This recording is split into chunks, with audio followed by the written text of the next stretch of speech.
Louisiana Legends is made possible by Blue Cross and Blue Shield of Louisiana. This important program series enables us to discover, through the accomplishments of our fellow Louisianians, the unique character of a state so proudly served by Blue Cross and Blue Shield of Louisiana for 60 years.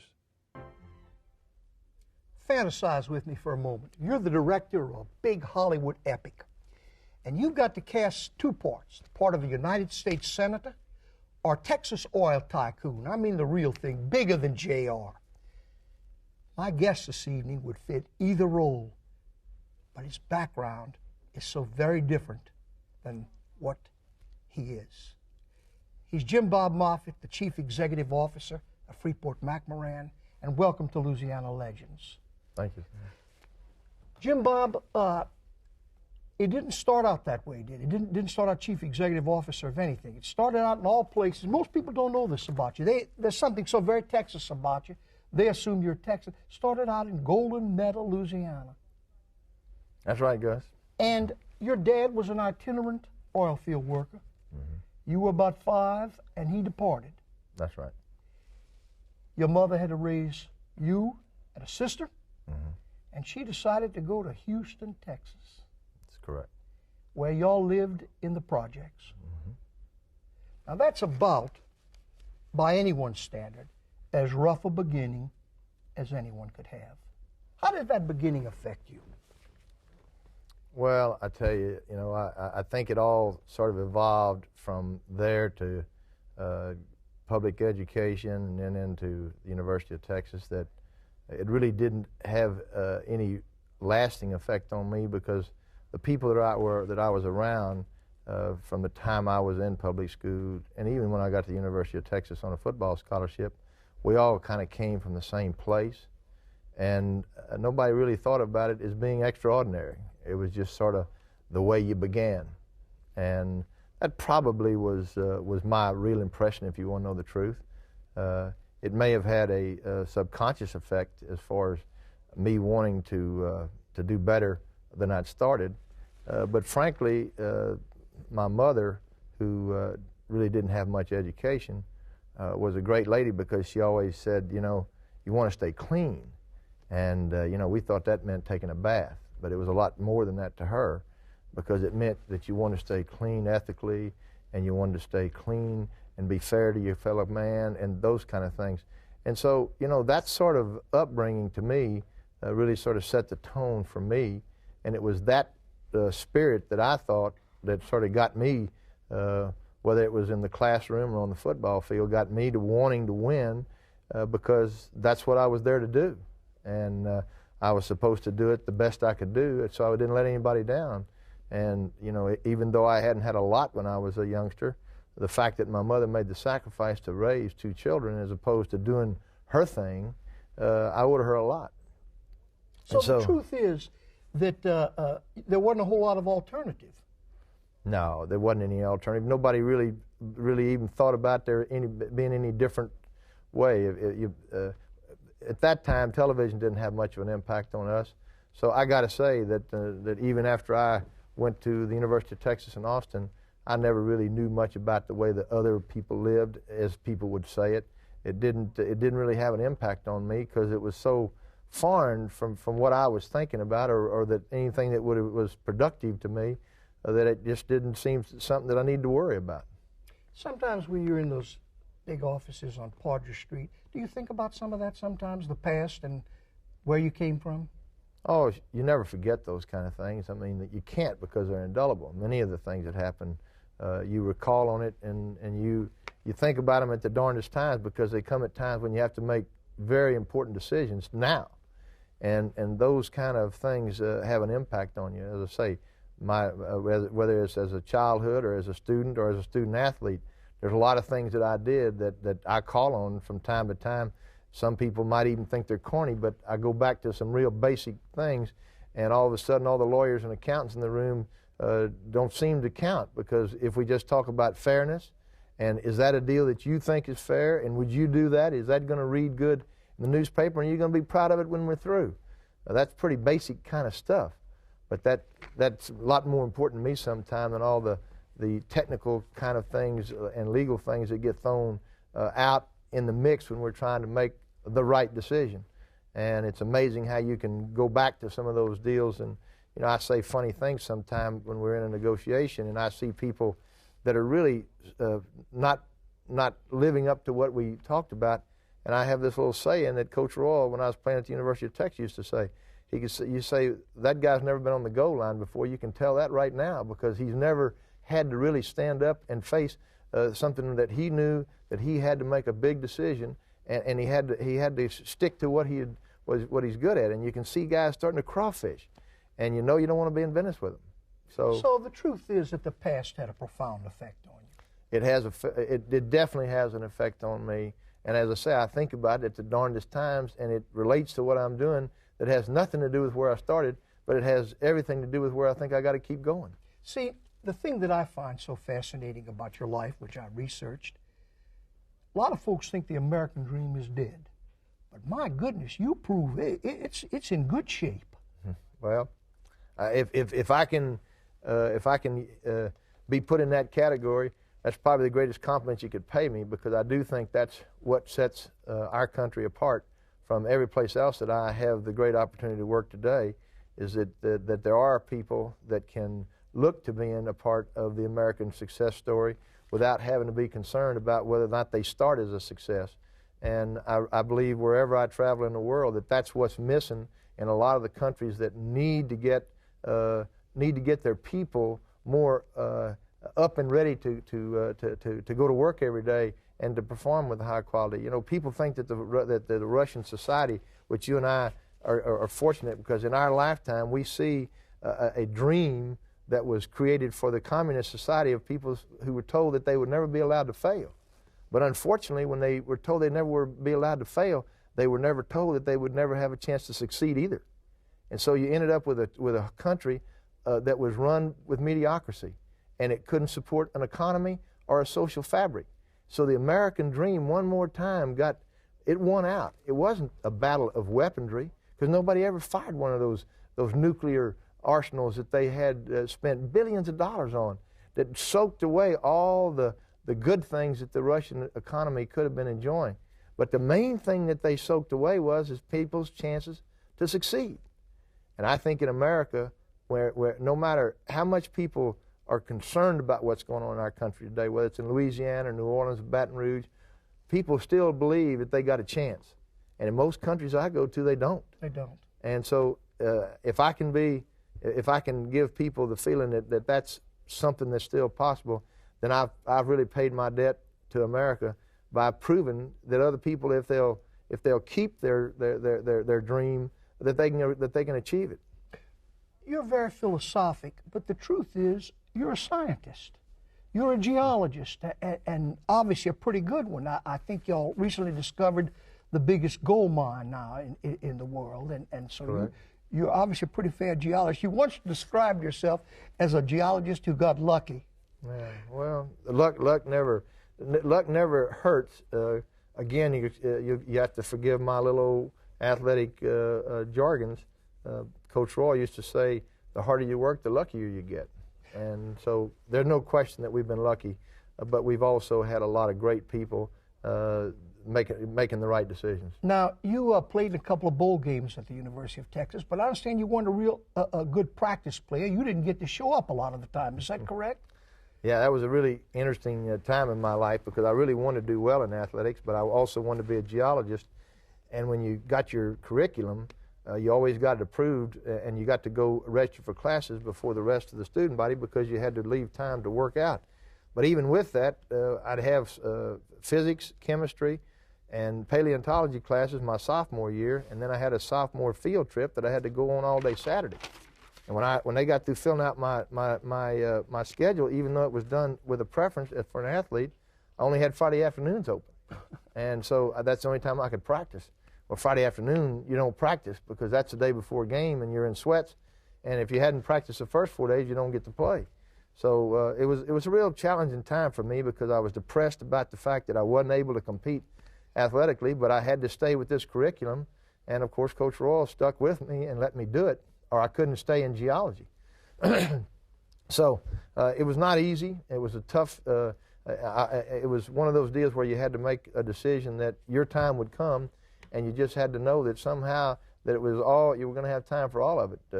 But it tested my my character pretty good, because I was really depressed that I wasn't able to do as well in athletics as I wanted to do. And of course, at that time in your life, that's a big thing to you. Without a football scholarship, what might you have done? I'm just curious. Well, I'm sure with all the great things that you can do to get through our public universities today, whether you're talking about the University of Texas or LSU, a lot of people support those universities, and they're cheap to go through. I think I would have worked my way through school one way or another.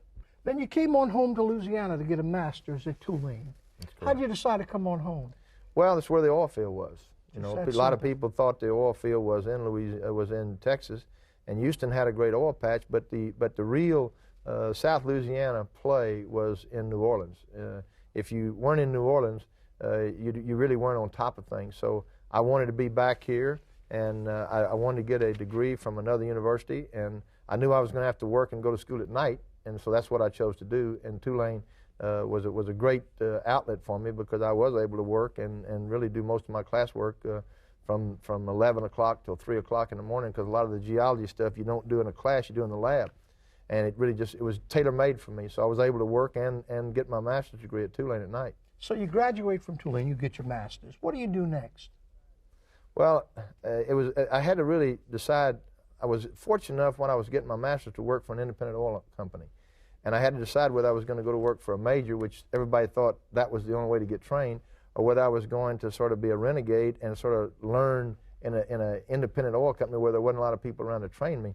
I knew that was going to be sort of throw yourself in the river and hope you could swim out. Yes. But that's the decision that I made, and some people, Ken McWilliams, gambled on the fact that they would try somebody who really didn't have a lot of experience in the field but had a good education and wanted to do it. And so with that, I was able in 3 or 4 years to become an independent oil man, as opposed to having to go through a long, laborious training, because it's an 8 or 10 year process at least in a major oil company, and they do it because that's how long it takes you to train you. But I was able to just, as I say, jump in that river and swim out of a strong current. Were you a kind of a free spirit? Somebody who knew that they'd do better out there kind of halfway on their own? I don't know whether you'd describe me as a free spirit or not. I see a lot of people that are called free spirits today, and I'm not real sure that they're productive for this country. I don't know if you want to call me a free spirit. I never tried to be a rebel, because I didn't think I deserved rebel status. I always thought rebels were rebelling against what they had, and I felt pretty damn lucky after having gotten a football scholarship and a great education at UT, and then a chance to work and go to school at night. What was there for me to rebel about? I hear you. And so if free spirit means rebel, I wasn't a rebel. I certainly was. I guess today, I probably didn't even know the definition of the word. I think I was more entrepreneurial than I was a rebel, because I was willing to not necessarily stay on a design track to success. I was willing to take my chances and do things an entrepreneurial way, as opposed to saying, well, you know, you're not going to learn as much if you don't go through one of these regular training programs. Are you still that way in your business methodology and so on? Yeah, that's probably a good description, entrepreneurial. A lot of things we've done in our company have not been things that other people have done before. As a matter of fact, a lot of times, which is why I say you have to go back to your roots, when I walk into a conference room with lawyers and accountants, they'll say to me, you know, nobody's ever done this before. And that doesn't stop me. That's not a showstopper for me. It shouldn't be a showstopper, because I think that as long as you're convinced that you're right about things, that you ought to feel comfortable enough, even when you're talking about some pretty big numbers and some pretty big deals, that if you're confident what you're doing, what difference does it make whether it's not been done before?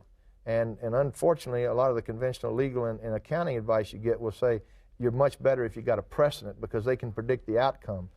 And when you do things that have not been done before, there's no legal precedent, there's no accounting precedent, so you're going to make a lot of waves. Some people would say you're complex, but I don't think that complexity necessarily is on a parallel with entrepreneurship. I think if you believe in what you're doing, and you know that you can do things that other people can't do, and you're confident enough to take out on a new road, that's what really creates assets that are different than other people's ideas. And in your level, we're talking about big-time risks, those other roads, huh?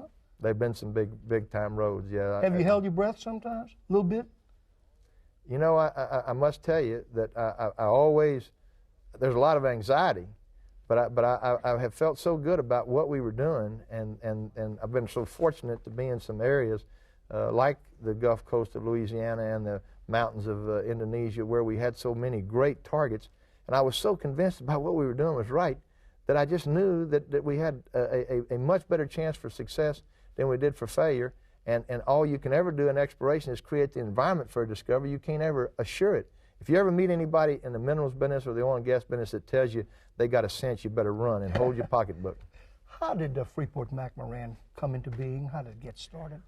Well, McMoRan was a company that a guy named Ken McWilliams, who's a Louisiana person who lives in Covington today, still a partner of mine, and myself, Moffett, and Rankin formed McMoRan. It was an acronym. And then later in 1980, we got together with Freeport, which was a sulfur company that wanted to grow, wanted an exploration type of entrepreneurial mentality, and so we got together and merged the two companies together, and we ended up being the largest shareholders of the new form, Freeport-McMoRan. And how big a company was that at formation? Oh, probably about $1.6 billion. And where's Freeport-McMoRan today? About $5 billion. Wow. Yeah. And how many years ago was that? 1981. So we're not talking about yesteryear or the bygone past. No. We've had a lot of success and a lot of a lot of good fortune in a Sounds short like period. remarkable growth, though. I had no idea that it was, relatively new, a business entity. 1981 was when we actually began Freeport-McMoRan. Now, this having interest in Indonesia, that's got to be an airplane ride beyond. How long is the airplane ride? Well, we have a private aircraft that we've designed specifically, and it's 19 hours with one stop in Hawaii to get to the island. Does jet lag get to you still, or you? Well, fortunately in our business, all geologists, whether you're in oil and gas or minerals, are sort of nomadic people because we work 24 hours a day. You have to run the rigs. You still do those things? You still? Oh, sure, every day. Are you a hands-on man? Have to be, yeah. People say, well, don't you hate to be up at night? I'd much rather get up and make a phone call if I'm worried about something and get the problem solved than to lay there all night thinking about it. And so, as I say, in our business, in the oil and gas or minerals business, people work 24 hours a day, 365 days a year. We have to because the equipment's so expensive. And if you're going to take on that sort of a job, you can't have a schedule. You got to work whenever you're needed. And so, whether you're a geologist that's sitting on the wells or out in the field on core holes, or whether you're the CEO, it's a 365-day job and 24-hour day, and anybody that's not willing to make that commitment ought not get in the business. How did you locate the company in New Orleans, which was an incredible thing for Louisiana? Well, the headquarters was in New Orleans for McMoRan. The Freeport office was in New York. The question was, since the Freeport entity was about $1 billion and the McMoRan was between $500 million and $600 million. The larger company, we were trying to look at everything and decide where should we keep our identity.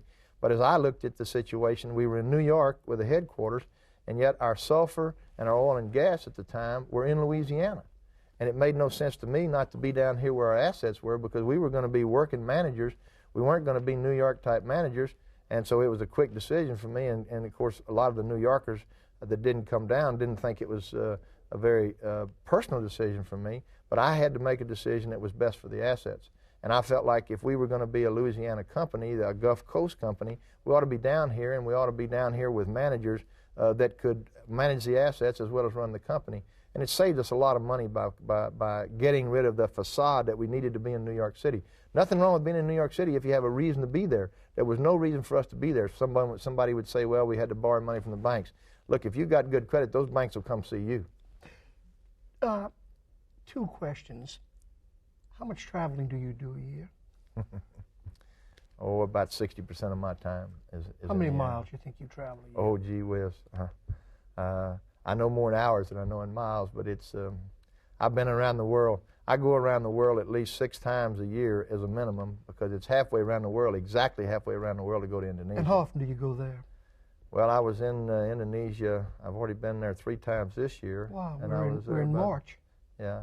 and I was there 14 times last year because we had a lot going on. So, you know, we made up our minds that we had to run that business. We have a great cadre of officers in Irian Jaya, which is the island where the mine exists, and that used to be the old island of New Guinea, and we have an office in Jakarta, so we have a lot of great people. But the CEO of a company has to be visible to its employees and to people that want to have contact with me. So I go whenever I'm needed, and I made up my mind that we either had to run that business the way it needed to be run and not let the distance have an effect on it, or we shouldn't try to sell it. Now, because I'm a dreamer, I've got to ask this question. How did it feel to find out y'all had discovered the biggest gold mine in the world? What's that sensation like? None of the rest of us are going to have that sensation. Oh, so. Sure. Somebody will have it. You'll find something that's the equivalent of a gold mine. It might be something in your personal life. It was a personal thing for me because it validated the concept of the Freeport-McMoRan merger, and it paid off for all the guys who had gambled with me on some of these crazy entrepreneurial things we were doing, and it proved that a bunch of guys from Louisiana could go anywhere in the world and find something that other people couldn't. And it didn't matter whether it was the major oils or the major mining companies. We didn't have any of that going for us. All we had was a bunch of high-tech guys that believed we knew what we were doing, and we were willing to take a risk, and were able to get people to support us, and to get that kind of payday for all the people involved. Made everybody feel like they had a hand in finding that, and it really brought our company together, and the morale that created. Our people today don't believe there's anything we can't do. Because if we can find the biggest gold mine, the third largest copper mine in the middle of nowhere, where you can't hardly get to. Millions of miles, huh? A long way away from anywhere. No, I'm talking about the area that you finally locate a place. Let's dig here. We're talking about, what, 7-8 million miles, I think, of land. It's actually acres. Acres, rather. Yeah, 9 million acres of land. And it's a real needle in the haystack technology. But you see, the nice thing about that is we had the 9 million acres, and it was kind of like finding the first discovery of oil and gas in the Gulf of Mexico to prove that there was a big oil and gas reserve down here and have a big acreage position. You knew you were on the ground floor of something that was going to be great, that'd be around for the next couple of 100 years, and it was just like the pioneers that were down here that found the first oil on the first salt domes. And that, to be able to do that in 1988 was really an astonishing feeling for us because, as I say, once we did that, this company and the cadre of people, all from Louisiana, made up their mind that there wasn't anything we couldn't do. And gold, at that period of time, had just about retreated into legend and stories and things of lore, and that it existed had to be. Now, another question. Let's say you were a young man, a young woman, just starting out today. What field might you go into? Give us some counsel for the people listening here who... You know, what I tell people is that everybody, when they get at least out of high school, will have an instinct. And what you have to be able to do is trust that instinct. And that instinct will tell you that you're good at something. And what you need to do, regardless of what your sex or your race or your creed, is to identify that. And no matter what you have to do, get better at that than anybody else. And when you do, you got to know that to get better, you're going to have to outwork everybody. And don't be afraid to make the sacrifice, especially while you're young, to do what's necessary to follow up on what you think you're good at. And don't let anybody convince you anything different, because your instincts are the best God-given talent you're going to get. And you either, I hate to say this, but either you're going to be a victim of good instincts or bad instincts. You can't change people's instincts. If they got bad instincts, it's amazing how people who have bad instincts keep them back, getting in trouble, and you say, my goodness, didn't that guy learn anything? But he's following his instincts. And if you're a young person, you need to make your mind up that you're going to be good at something. And I don't care whether you're good at frying chicken the way Popeye was, or whether you're good at finding gold and copper the way I've been. There's something that you get a knack for, and you instinctively know that you can do it better than anybody else, and then go do it. And if you'll do it, everybody will recognize you. It might take you a while, and you might not have the immediate success that you want, but anybody that's looking for overnight success isn't going to find it. Anybody looking for overnight success is not going to find it. There's only a few people who've ever invented the light bulb or been discovered in a drugstore like Lana Turner. Everybody else that has made a success, people say they were lucky and it happened overnight, but they didn't look at what they went through to get there. So luck is just you believe it's what, a very small part of how things turn out? Luck is when preparation meets opportunity. luck is when preparation meets opportunity. And if you'll find this niche I'm talking about and get prepared, you'll get your opportunity. And when you do, if you're prepared for it, you're going to get lucky. I know so dadgum many people who have had a chance to get lucky, who do all the right things to be able to get in the right door at the right moment, and they get in there and they're not prepared to do a damn thing about it. And they say, I was unlucky. They weren't unlucky. They weren't prepared to take advantage of the opportunity. I want to thank you for being with us today. You are bigger than life. You're a Louisiana legend. Louisiana's a great state, and we're a great people. Good night. Thank you, Gus. Thank you. Louisiana Legends is made possible by Blue Cross and Blue Shield of Louisiana. This important program series enables us to discover, through the accomplishments of our fellow Louisianians, the unique character of a state so proudly served by Blue Cross and Blue Shield of Louisiana for 60 years.